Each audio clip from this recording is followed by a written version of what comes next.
2011 میں اسٹیبلشمنٹ نے، جنرل کیانی نے، جنرل پاشا نے عمران خان کو کھڑا کیا ان سیاسی جماعتوں کے مقابلے میں جو چارٹر آف ڈیموکریسی کر چکی تھی. اور artificial let me complete Salman بھائی، لیٹ می کمپلیٹ. آپ نے کہا نا سیاسی قوتوں کو آپ سب کو کہہ رہے ہیں، مہربانی کر کے نام لیں. آج جو سیاسی قوتیں کمزور ہوئی ہیں اس کا ذمہ دار ایک شخص ہے اور اس کا نام عمران خان ہے. اور وہ عمران خان اس لیے ذمہ دار ہے کہ عمران خان نے کہا کہ میں فوج کی ایسی کی تیسی پھیر دوں گا، جنرل باجوہ کی ایسی کی تیسی پھیر دوں گا، عاصم منیر میرے پیچھے پڑا ہوا ہے، میں اس کو نہیں چھوڑوں گا. اور بات کس سے کروں گا؟ عاصم منیر سے کروں گا. وہ عمران خان سیاسی جماعتوں سے بات کرنے کے لیے تیار نہیں تھا. یہ فوج سے لڑ پڑا اور وائلنس کروا دیا اور فوج نے ری ایکٹ کیا. تو ذمہ دار مہربانی کر کے ہمیں آنسٹ ہونا چاہیے سلمان صاحب، ہمیں ریٹنگ نہیں لینی چاہیے، سچی بات کرنی چاہیے. اس جو سیاسی کمزوری کا ذمہ دار ہے وہ ایک شخص ہے عمران خان، نہ وہ یہ اس لیول پہ لے کے جاتا، نہ یہ معاملات آتے. تو سوال یہ ہے کہ عمران خان کو میرا مطلب ہے کواری کنیا تھی جس کو پہلا فیض اور باجوہ بلا پچلا کے لے گئے اور انہوں نے جا کے اس کو مس یوز کر لیا. کیا آپ اس کا معصوم سا ایک چہرہ پورٹریٹ کرتے ہیں کہ پروجیکٹ عمران تھا، انہوں نے یوز کر لیا، اس بیچارے کو تو کوئی علم ہی نہیں تھا، وہ تو گڈی کا بابا تھا، وہ تو جو کہتا تھا کوئی کر دیتا تھا، فیض نے مس یوز کر لیا، باجوے نے ہائیبریڈ کر لیا، وہ کر لیا. اب صورتحال یہ ہے کہ اس نے لڑائی کی ہے، فوج کی جا کے کور کمانڈر کے گھر کو آگ لگائی ہے، آئی ایس آئی کے دفتر پہ حملہ کیا ہے، اس نے ایئر فورس کی ایئر بیس پہ حملہ کیا ہے. پی ڈی ایم پہ کون سا حملہ کیا ہے؟ پی ڈی ایم کی اے اور بی ٹیم کا سوال ہے. اس نے فوج پر حملہ کیا، فوج نے اس کو جواب دیا. یہ دو فوجیں آپس میں لڑ رہی ہیں. ایک کا خیال تھا کہ وہ اس فوج کو اپنی عوامی طاقت اور انقلاب سے زیر کر لے گا، وہ شکست دے دے گا پاکستان کی فوج کو، لاکھوں لوگ سڑکوں پہ لے آئے گا اور تہس نہس کر دے گا پاکستان کی فوج کو عوامی مقبولیت کے سر پہ. لوگ نہیں نکلے یار اس کے ساتھ. اس کے خیال تھا جس دن میں گرفتار ہوں گا، اگر میں کور کمانڈر کے گھر کی کال دوں گا تو پیچھے 50,000 1 لاکھ بندہ ہوگا. دیکھیں جب سری لنکا کے صدر کے گھر لوگ گھسے، میں نے ایک سری لنکن جرنلسٹ سے پوچھا کتنے لوگ تھے، اس نے کہا 10 لاکھ لوگ تھے اس دن سری لنکن صدر کے گھر پہ حملہ کرنے کے لیے. فورسز کچھ نہیں کر سکتی تھی، 10 لاکھ لوگ تھے وہاں پہ. تو اگر 10 لاکھ لوگ کور کمانڈر کے گھر کے باہر ہوتے، آئی ایس آئی کے دفتر کے باہر ہوتے، جی ایچ کیو کے باہر ہوتے، تو میں اور آپ یہ گفتگو نہ کر رہے ہوتے، خمینی والا انقلاب آ گیا ہوتا. لوگ نہیں نکلے عمران خان کے لیے، اس کا حملہ ناکام ہو گیا، اسٹریٹجی ناکام ہو گئی. وہ پاک فوج کو شکست دینا چاہتا تھا اپنی عوامی طاقت کے سر پہ، پیچھے سے عوامی طاقت نہیں نکلی، فلوس ہو نکل گیا سارا. تو غبارے میں جب پکانے میں جب ہوا نکل گئی کہ سارا کچھ ٹویٹر پہ بنا. ہم کہتے تھے یہ سوشل میڈیا ٹویٹر جعلی ہے، رضا رومی صاحب نہیں مانتے تھے، وہ کہتے تھے نہیں یہ سب اصلی ہے. جب ہم کہتے تھے کہ یہ جو تقریر کے پیچھے آپ 50K ویوز دیکھتی ہیں یہ ہائیبریڈ ہے، آپ کہتے تھے نہیں یہ 50K کے پیچھے 50,000 لوگ موجود ہیں.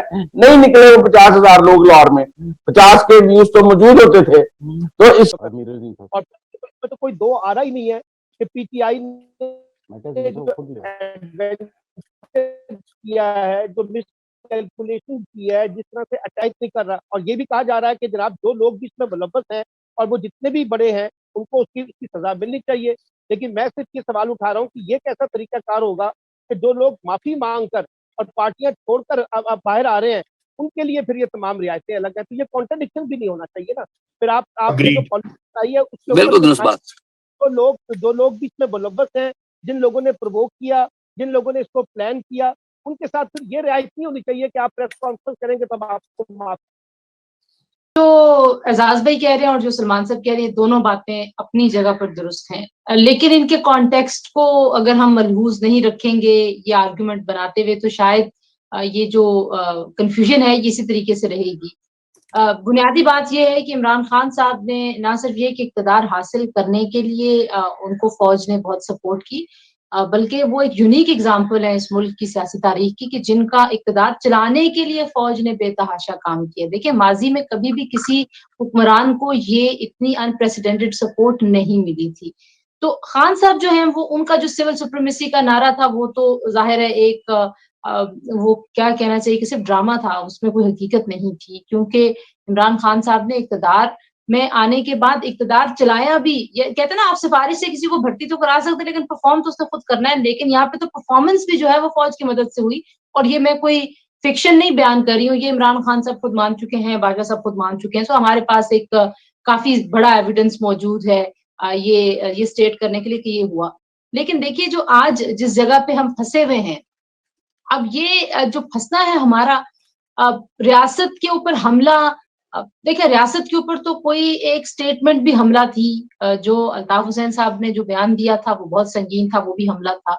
پاکستان میں جو طاقت کا ارتکاز ہے وہ ظاہر ہے ملٹری اسٹیبلشمنٹ کے پاس رہا ہے. ملٹری اسٹیبلشمنٹ جو ہے وہ اپنے آپ کو ایک سینکٹٹی تو اس نے خود دی اور سیاستدانوں نے اس کو ویلیڈیٹ کیا. عدلیہ نے ہمیشہ اس کو, اس کی جو سینکٹٹی ہے اس کو عدلیہ نے ہمیشہ پروٹیکٹ کیا. تو ایک تقدس, وربل لڑائی تو رضا صاحب اور باقی سارے اگری کریں گے کہ ملک میں بہت لوگوں نے لڑی ہے.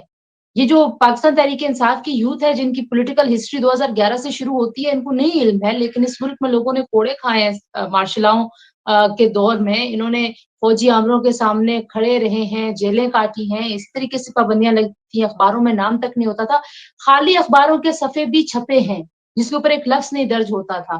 تو یہاں پہ مزاحمت تو بہت ہوتی رہی ہے. لیکن مجھے بھی ذاتی طور پر یہ لگتا ہے کہ اگر آپ جا کے شہداء کی اسلام آباد میں جو بڑے ایشوز تھے وہ جو جو جو جسے کہتے ہیں نا کہ جو اسٹیبلشمنٹ کے لیے ایک درد سر تھے, ان میں سے کافی حد تک چیزوں کو ریزالو کر لیا گیا ہے. مثال کے طور پہ جو سب سے ایک بڑا ایشو تھا وہ تھا صدر مملکت جناب عارف علوی صاحب, جو کہ ہدایت لیتے تھے زمان پارک سے.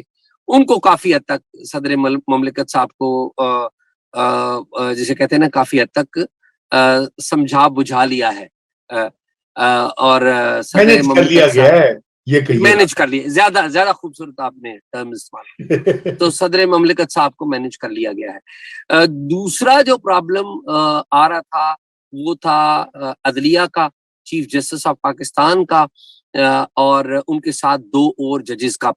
پریسائسلی اگر ان 3 ججز کی آپ کو پتا کہ آڈیوز لیکس بھی ہوتی رہی, یہ بھی ہوتا رہا, لیکن اس معاملے کو بھی 100% تو ریزالو نہیں ہوا. لیکن وہ معاملہ بھی چونکہ آئین ساز ادارہ پارلیمنٹ جو ہے, اب اگر وہ قانون سازی کوئی کرتا ہے تو صدر صاحب جھٹ سے اس کی اگر منظوری دے دیتے ہیں تو وہ جو معاملہ ہے وہ بھی کافی حد تک 100% نہیں لیکن کافی حد تک اس کو ریزالو کر لیا گیا ہے. اب معاملہ یہ ہے کہ پنجاب میں کیا ہوگا, یا پاکستان تحریک انصاف کے وہ عناصر جو ابھی تک عمران خان صاحب سے محبت کا دم بھرتے ہیں یا ان کے ہاتھ میں بیعت کیے ہوئے ہیں, ان میں بھی وہ اراکین